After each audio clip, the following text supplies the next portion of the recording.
राज्यात वाळू रेती निर्गती धोरण 2025 जाहीर झाले. राज्य मंत्रिमंडळाच्या बैठकीत हा महत्त्वाचा निर्णय घेण्यात आलाय. तर सिंधी विस्थापितांचे पट्टे नियमित करण्यासाठी विशेष धोरण अभय योजना जाहीर करण्यात आली.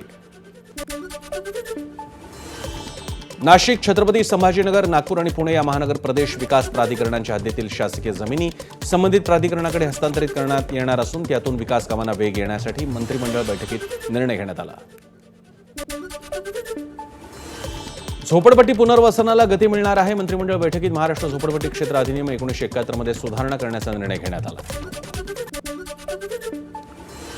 नागपुरात राज्य आपत्ती व्यवस्थापन संस्थेची स्थापना करण्यात येणार आहे. मंत्रिमंडळ बैठकीत हा निर्णय घेण्यात आला आहे.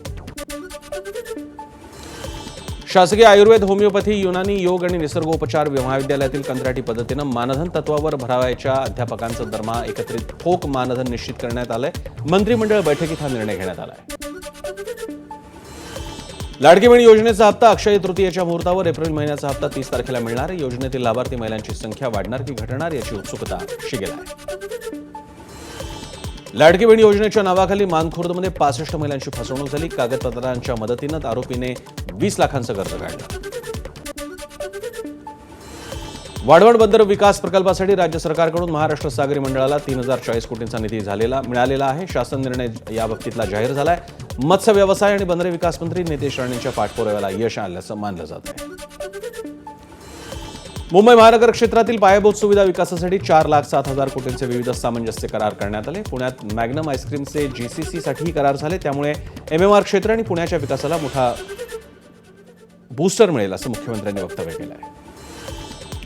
मुंबईतील पाणी टाळण्यासाठी केंद्रानं हस्तक्षेप करावा. मंत्री आशिष शेलार यांनी केंद्रीय जलशक्ती मंत्रालयाला पत्र लिहिलंय.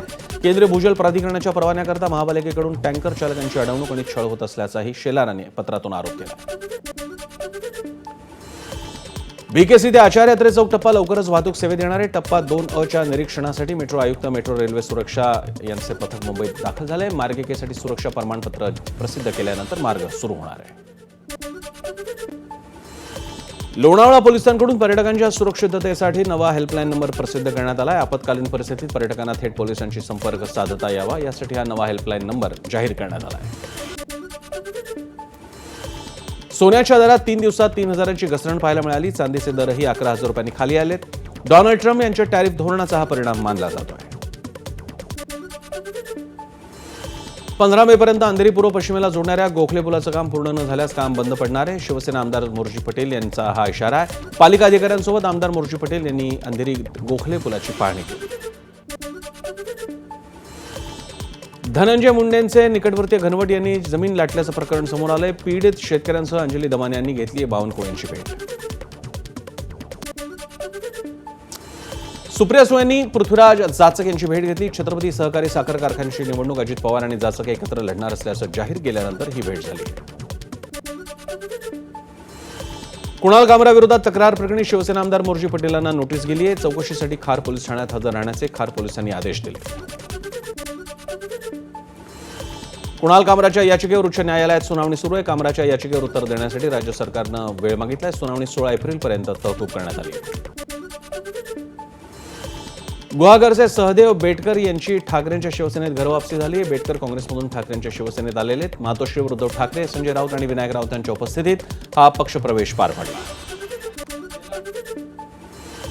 संजय राऊतांकडून उद्धव ठाकरेंना श्रीकृष्णाची उपमा देण्यात आली. कुरुक्षेत्रावरील महायुद्ध आता आपणच जिंकणार असं संजय राऊतांनी विश्वास व्यक्त केला आहे.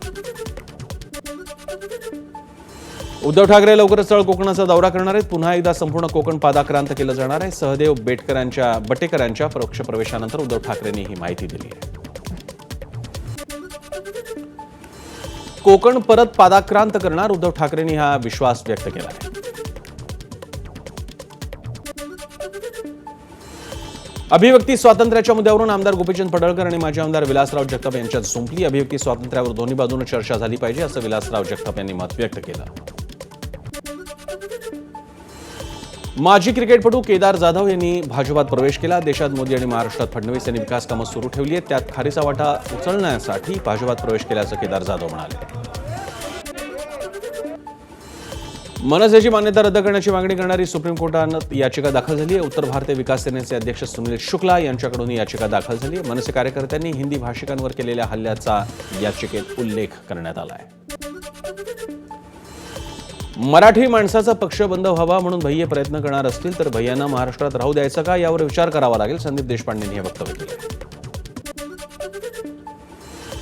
मनसे पक्षाची मान्यता रद्द करू नये, मात्र आम्ही राज ठाकरेंच्या मराठी भाषेच्या भूमिकेशी सहमत नाही. दादागिरी करून बँकांमध्ये मराठी भाषेचा आग्रह करणं चुकीचं आहे. केंद्रीय मंत्री रामदास आठवलेंनी ही प्रतिक्रिया दिली आहे. मनसे किंवा कोणत्याही पक्षानं महाराष्ट्रात मराठी बोलण्याचा आग्रह करणं गैर नाही. शिवसेना नेते संजय निरुपम यांनी ही प्रतिक्रिया दिली आहे. मात्र त्यासाठी गुंडगिरी करून मारहाण करणं चुकीचं आहे असंही ते म्हणाले. उत्तर भारतीय विकास सेनेचे अध्यक्ष सुनील शुक्लांकडून मनसे पक्षप्रमुख राज ठाकरे यांच्यावर खालच्या पातळीवर टीका करण्यात आली. राज ठाकरे नास्तिक आहेत असंही शुक्ला म्हणाले. संदीप देशपांडे यांनी ट्विट डिलीट करावं किंवा माफी मागावी अशी शुक्लांनी मागणी केली आहे. ब्राह्मण महासंघाचे अध्यक्ष आनंद दवेंनी फुले चित्रपटातील काही दृश्यांवर आक्षेप व्यक्त केला. त्याकाळी ब्राह्मण समाजानं केलेली मदत चित्रपटात दाखवण्याची मागणी केली आणि महात्मा ज्योतिबा फुलेंच्या जीवनावर आधारित हा फुले चित्रपट आहे. फुले चित्रपटाचे निर्माते आणि दिग्दर्शकानं छगन भुजबळ यांची भेट घेतली आहे. चित्रपट सर्वांनीच पाहिला पाहिजे. महात्मा फुलेंचं कार्य देशभर नाही जगभर पोहोचलं पाहिजे अशी प्रतिक्रिया भुजबळांनी दिली आहे. फुले चित्रपटाचे निर्माते आणि दिग्दर्शकांनी छगन भुजबळांची भेट घेतली. चित्रपटात वस्तुस्थिती दाखवण्यात आली असून अनेक पुस्तकांचा आणि विविध उपलब्ध साधनांचा अभ्यास करूनच चित्रपट बनवण्यात आला. दिग्दर्शक अनंत महादेवन यांनी हे स्पष्ट केलं आहे. भिवंडीत महापालिकेची अतिक्रमणाविरोधात धडक कारवाई पाहायला मिळाली. कल्याण रोडवरील अनधिकृत गाड्या, दुकानं बुलडोझर चालवून हटवण्यात आली. गडचिरोलीत पुन्हा धान खरेदी घोटाळा पाहायला मिळाला. 3,000 क्विंटल धान देऊळगाव केंद्रावरून गायब झाले. केंद्र अध्यक्ष आणि अधिकाऱ्यांना यानिमित्त याबाबतीत नोटीस बजावण्यात आली आहे. धानाची किंमत 1,53,00,000 इतकी आहे. एक्सक्यूज मी म्हटल्यानं तिघांकडून 2 तरुणींना मारहाण झाली. मराठीत बोलण्यावरून वाद घालत मारण्याची घटना घडली. डोंबिवली पश्चिमेतली ही घटना आहे. विष्णुनगर पोलीस ठाण्यात याबद्दलचा गुन्हा दाखल झाला आहे.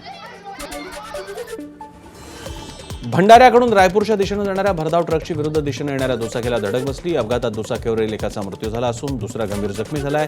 या प्रकरणी कारंधा पोलिसांनी ट्रक चालकाला ताब्यात घेतलं. छत्रपती संभाजीनगरमधील दौलताबाद देवगिरी किल्ला परिसरात भीषण आग लागली. वाळलेलं गवत पेटलं. धुराच्या लोटांमुळे किल्लाही दिसेनासा झालाय. दौलताबाद देवगिरी किल्ला परिसरात पुरातत्व विभागानं ही आग लावली आहे. गवत कापण्याचे पैसे काढण्यासाठी दरवर्षी आग लावली जाते. सामाजिक कार्यकर्ते विनोद पाटलांनी हा आरोप केला आहे. चाळीसगाव रोडवरील पोलीस चौकीच्या मागे असलेल्या प्लॅस्टिक गोदामाला भीषण आग लागली. आगीचं कारण अद्याप अस्पष्ट आहे. धुळे शहरासह जिल्ह्यात उन्हाचा तडाखा मोठ्या प्रमाणावर वाढलाय. तापमान 40 अंशांवर गेले. शहरातील रस्ते निर्मनुष्य होत आहेत. वाढत्या तापमानामुळे शीतपेयांना मागणी वाढली आहे. अहिल्यानगर जिल्ह्यात शेतकऱ्यांसमोर चारा टंचाईचं संकट उभं राहण्याची शक्यता. 2 महिनेपूर्वी इतकाच चारा शिल्लक काही तालुक्यात आहे आणि चारा टंचाईचं संकट मात्र उभं राहण्याची शक्यता आहे. पशुसंवर्धन उपायुक्त सुनील तुम्हारे यांनी ही माहिती दिली.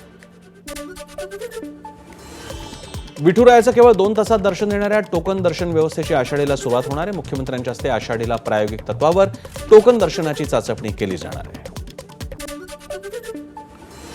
चैत्रोत्सवासाठी सप्तशृंग गडाकडे जाणाऱ्या पायी यात्रेला भाविकांची गर्दी झाली आहे. जय अंबेचा जयघोष करत भाविक वणी गडाकडे जातात. मालेगाव मार्गे दरेगाव ते टेहरे चौफलीपर्यंत भाविकांची मोठी गर्दी पाहायला मिळते. जम्मू काश्मीर विधानसभेत मंगळवारी सलग दुसऱ्या दिवशी नवीन वक्फ कायद्यावरून गदारोळ झाला. नॅशनल कॉन्फरन्सच्या आमदारांची विधेयकावर चर्चा करण्याची मागणी करत सभागृहात घोषणाबाजी झाली. यावेळी नॅशनल कॉन्फरन्स आणि भाजप आमदारांमध्ये धक्काबुक्कीही झाली. काँग्रेसचं 84वं अधिवेशन अहमदाबादमध्ये सुरू झालंय. आज आणि उद्या ते चालणार आहे. 64 वर्षांनंतर काँग्रेसचं गुजरातमध्ये अधिवेशन होत आहे.